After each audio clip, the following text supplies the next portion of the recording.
भारत में 2500 वर्षों से बौद्ध धर्म का वजूद है और देश के हर कोने में बौद्ध परंपरा और संस्कृति फल फूल रही है। लेकिन भारत के टेलीविजन इतिहास में पहली बार नोबल विजडम यानी शराब संगपो के नाम से शुरू हुआ है एक टेलीविजन कार्यक्रम जो भारत की बौद्ध परंपरा और बौद्ध धर्मावलंबियों की ताकत को उजागर करता है। इसी मकसद से पेश है एक और एपिसोड। कार्यक्रम में अगले कुछ दिनों तक आप जानकारी पाएंगे हिमालय क्षेत्र की बेजोड़ पारंपरिक चिकित्सा पद्धति सोआ रिगपा के बारे में।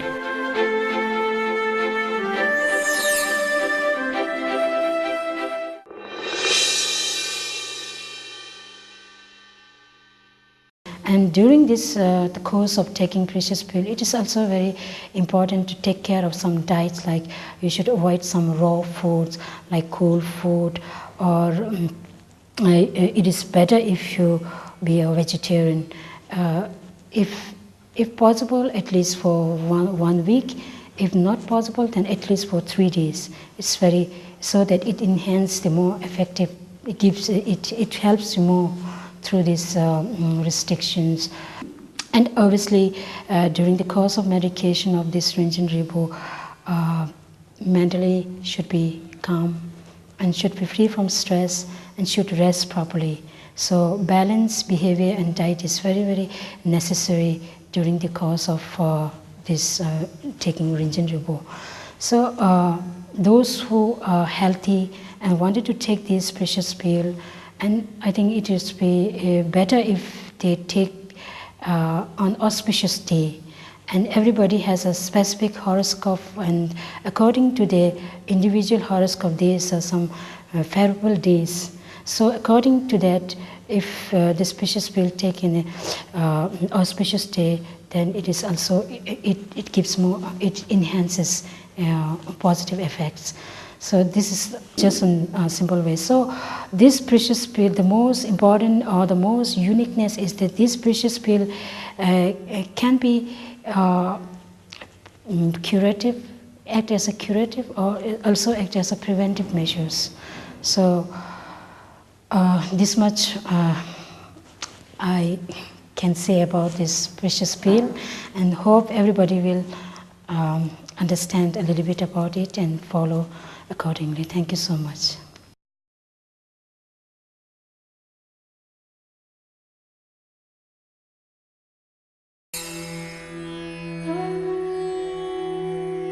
कैसे दूर हो आपके जीवन की मुश्किलें, कैसे सवरे आपका करियर, कैसे सफल हो आपका हर काम, क्या कहते हैं आपकी किस्मत के सितारे, जानिए सटीक होने वाली बौद्ध भविष्यवाणियां।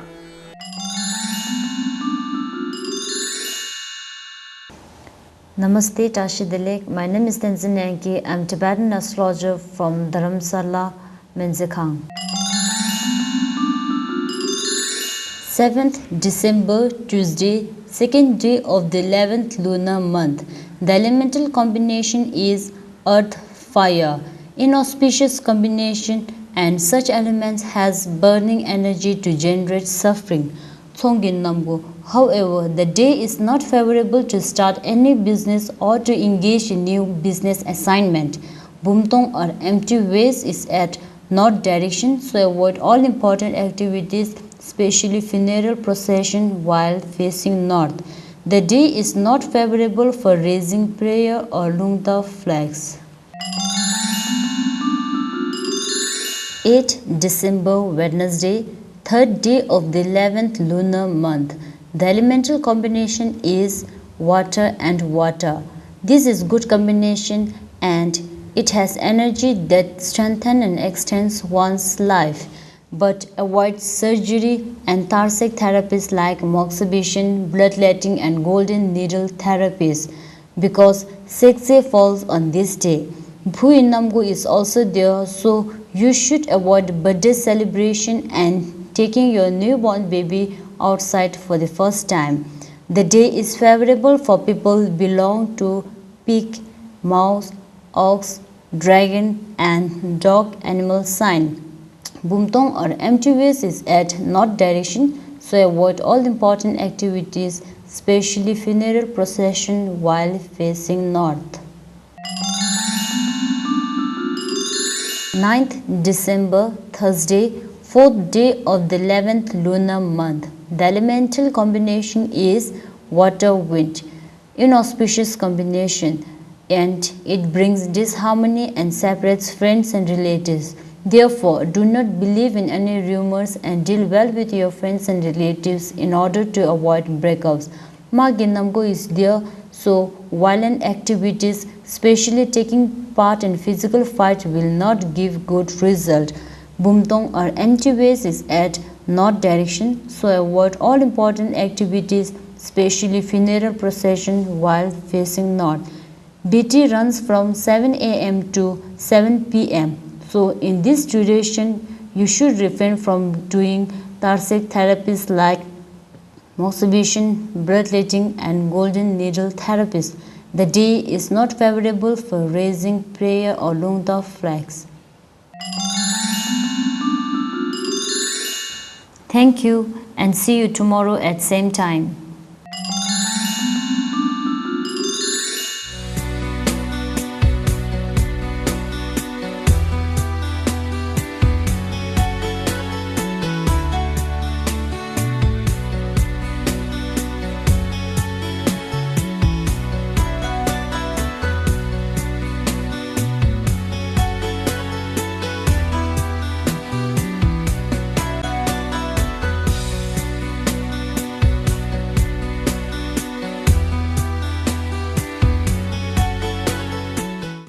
My question was, Yeshila, after all, what is the purpose of these successive cycles of birth and death?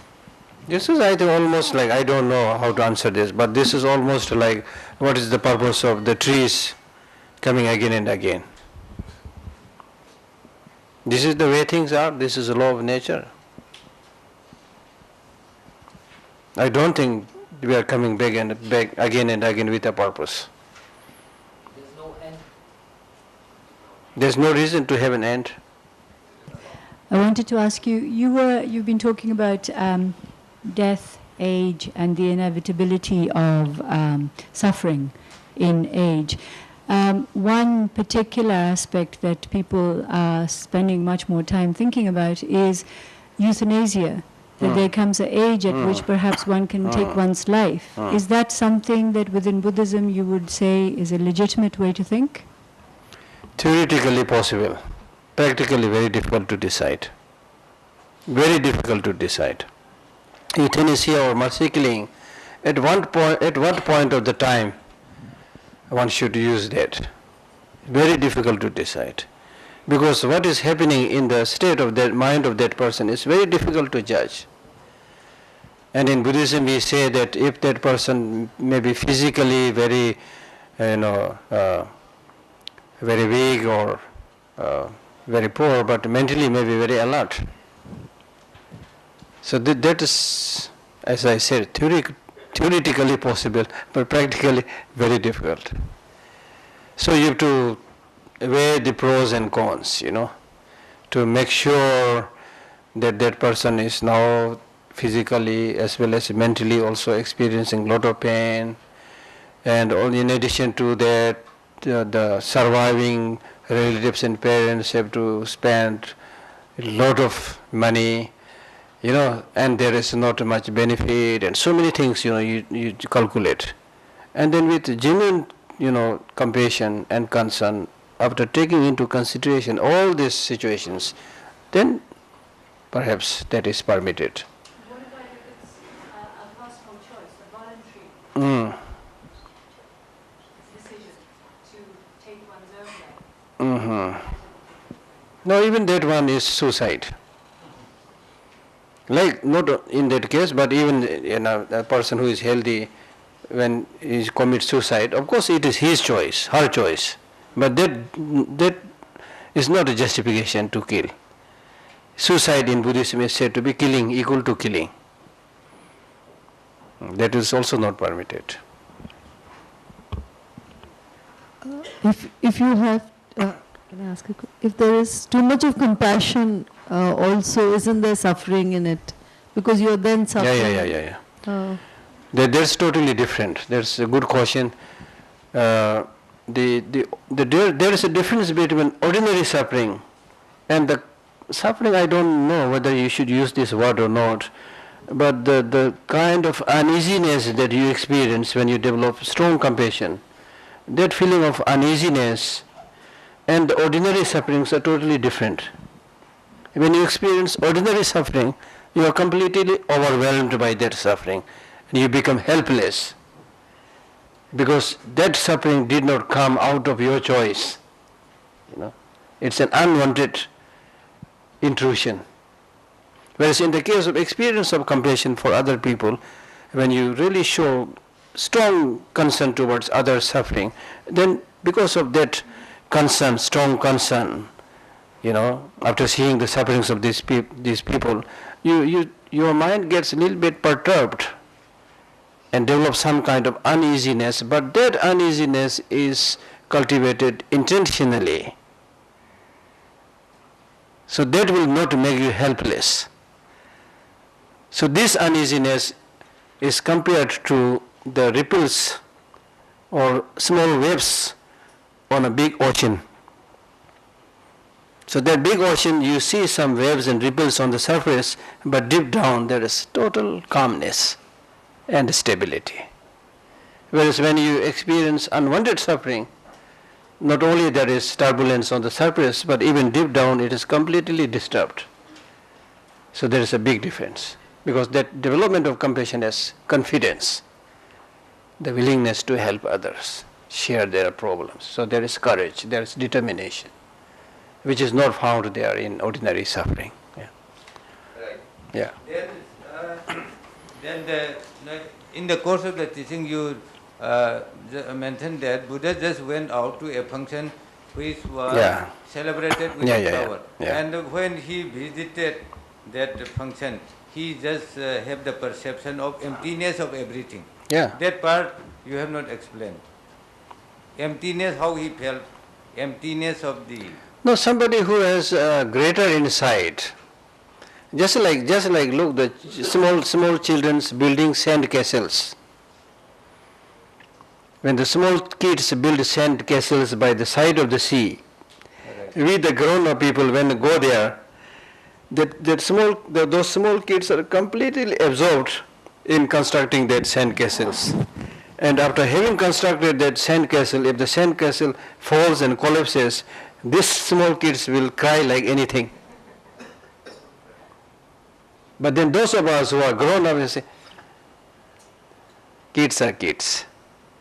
Isme kya rona hai, So similarly, from the Buddha's perception parlance, those things that we, the so-called mature people, enjoy and have pleasure, he sees this just like building sand castles and enjoying and crying in the construction and collapsing of those sand castles. Geshe-la, when you were talking about the mind that takes negative and positive imprints to the next life, so yesterday also I was little bit doubt that when you were talking about the rebirth cases that the child who remember the past life and all that, so. And at the same time, you said that most of the cases were of accidental death, not the natural death.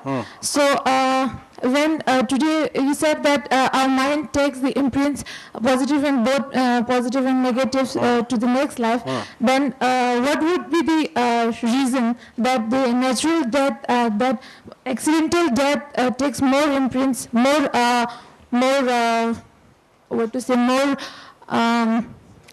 remembrance, more it takes more, it will remain more with the accidental case than the natural one?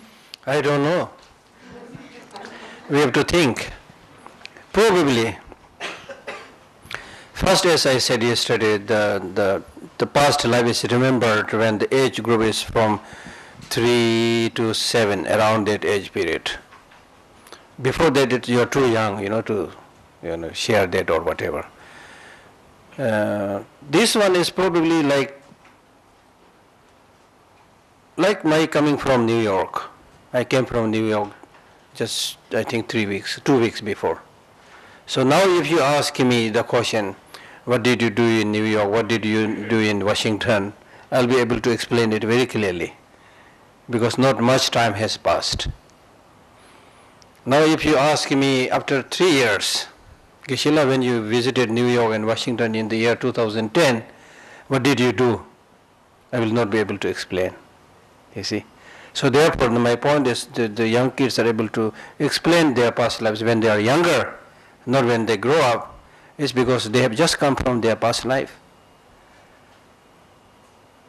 And that's why sometimes, very small kids, sometimes they look at the space and they are laughing and smiling as if they are talking, Probably they are really experiencing many of this, their past lives, but they are unable to share at that point, you see.